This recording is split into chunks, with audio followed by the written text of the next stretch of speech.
du pain, de la bière et des frites. Lorsque les prix de ces trois produits augmentent, c'est le porte-monnaie des Belges qui est éprouvé. Cette hausse est particulièrement forte sur le cornet de frites. Cuites dans de la graisse animale, les allumettes de pommes de terre sont frites 2 fois et nécessitent donc beaucoup d'énergie. Dans le contexte de crise actuelle et avec une inflation à plus de 12% en octobre, le propriétaire d'une célèbre friterie bruxelloise reconnaît qu'il n'y a pas que le prix du cornet qui augmente. Il faut compter à peu près entre 20 et 25% d'augmentation.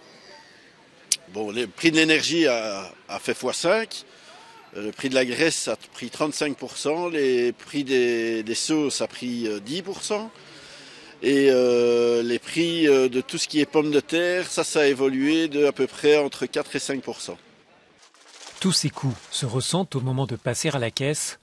Pour les Belges qui se rendent en moyenne 1 fois par semaine dans une friterie, c'est un plaisir toujours plus coûteux. Mais pour le président de l'Union nationale des frituristes, les propriétaires ne peuvent pas se permettre de répercuter l'ensemble des coûts. Si le cornet de frites augmente de 20 centimes, c'est beaucoup plus dramatique que si votre lave-vaisselle augmente de 160 €. Parce que vous n'avez pas un lien émotionnel avec votre lave-vaisselle. Vous achetez seulement un nouveau lave-vaisselle. Une frite en Belgique, c'est bien plus qu'une pomme de terre frite. Cela fait partie de notre quotidien et nous avons une relation émotionnelle.